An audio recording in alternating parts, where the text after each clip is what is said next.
Most CISSP questions are not difficult because the material is obscure, but because the exam compresses intent into a small amount of text and expects you to infer what matters most.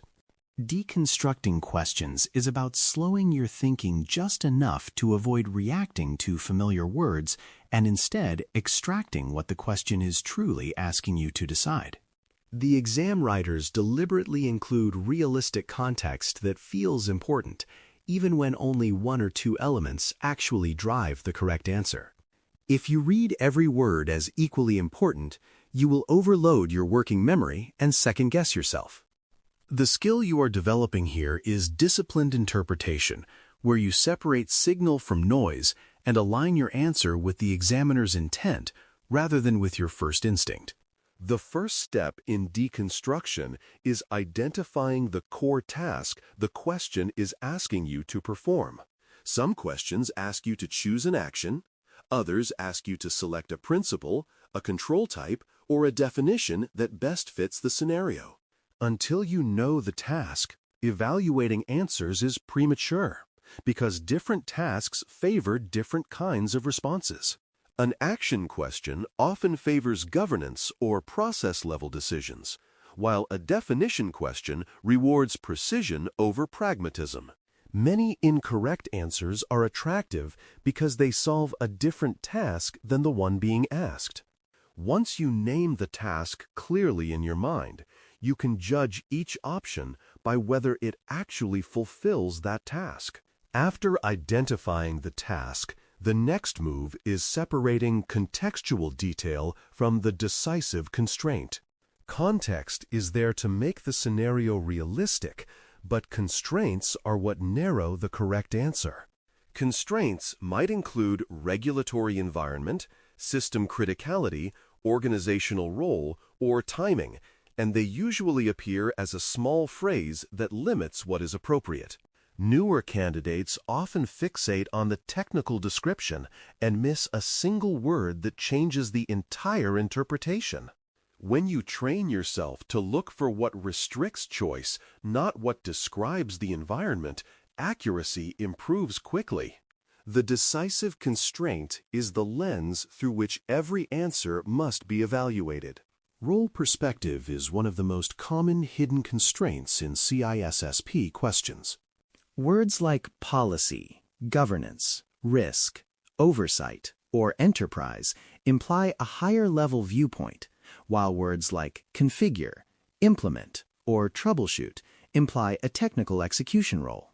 The exam expects you to answer from the role implied, not from the role you personally prefer or are most familiar with. Many technically correct answers are wrong because they assume authority or responsibility that the role does not have. When you identify the implied role early, you naturally eliminate answers that operate at the wrong level. This is one of the fastest ways to remove distractors without deep analysis. Another useful anchor is determining what asset is actually at stake in the question.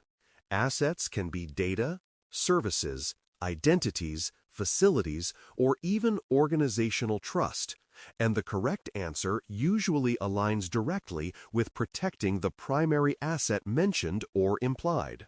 Sometimes the asset is explicit, such as customer data or a production service, but other times it is implied through impact language like outage, disclosure, or fraud. If an answer does not meaningfully protect the asset in question, it is likely a distractor, even if it is generally true. This step keeps your reasoning grounded in what the organization is actually trying to protect. Closely related is identifying the primary security objective being emphasized. Even when all three elements of confidentiality, integrity, and availability matter, most questions emphasize one more than the others. Clues often appear in the form of consequences, such as data exposure, unauthorized modification, or service disruption.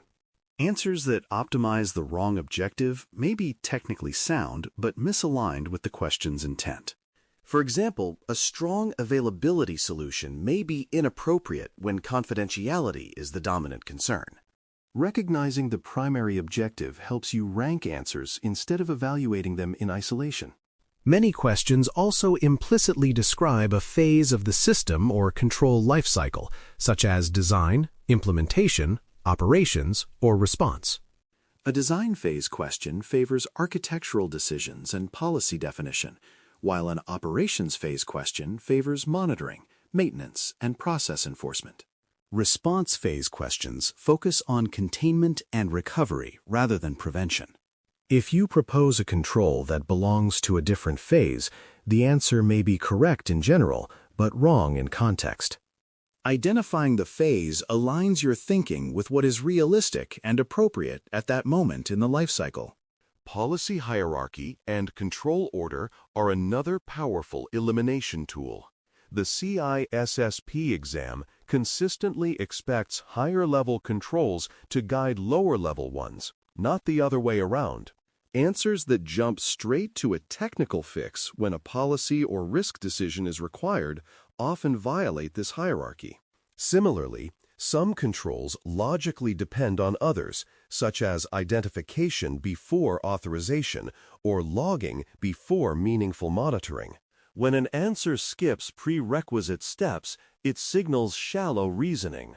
Using hierarchy and order as filters allows you to discard options that feel rushed or improperly sequenced. A recurring pattern in correct answers is that they reduce risk broadly rather than narrowly. The exam favors controls and decisions that address root causes or classes of problems instead of one specific symptom.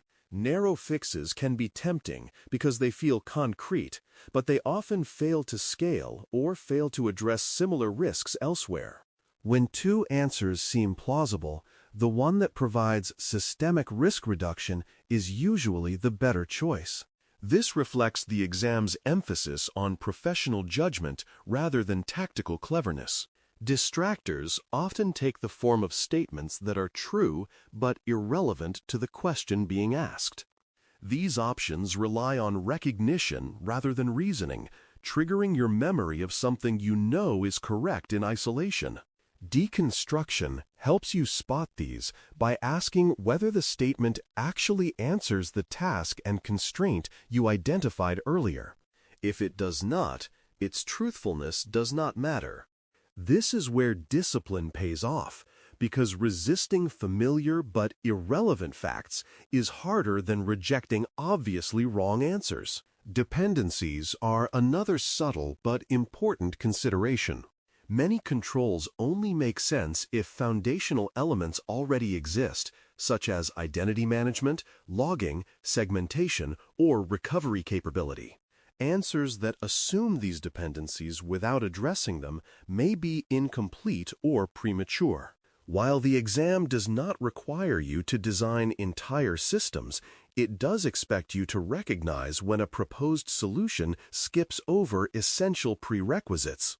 Evaluating dependencies helps you choose answers that are realistic within the implied environment. Scope is also a frequent differentiator, especially between enterprise-level controls and local technical fixes. CISSP questions often ask what should be done at the organizational level, even when the scenario describes a specific system. Answers that focus too narrowly on a single host or application may miss the broader control expectation. Conversely, an enterprise control may be inappropriate if the question is clearly scoped to a contained environment. Matching the scope of the answer to the scope of the question is a reliable accuracy booster. After reviewing the answer choices, rereading the question stem is not redundant, it is corrective. Seeing the stem again after considering the options often reveals misinterpretations you made on the first pass. Words that seemed minor may stand out once you know how the answers differ. This final check helps ensure that the answer you are leaning toward actually aligns with the original task, constraints, role, and objective. It is a brief pause that prevents avoidable errors.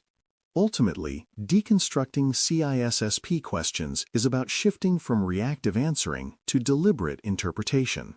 By identifying the task, isolating constraints, recognizing role and scope, And aligning with objectives and hierarchy, you turn ambiguous questions into structured decisions.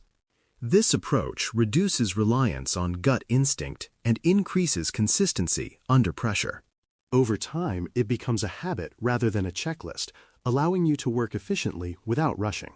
When you focus on intent and constraints instead of surface detail, accuracy improves not because you know more, but because you think more clearly about what you already know. Thanks for listening. For more audio courses, daily newsletters, and more, please visit baremetalcyber.com.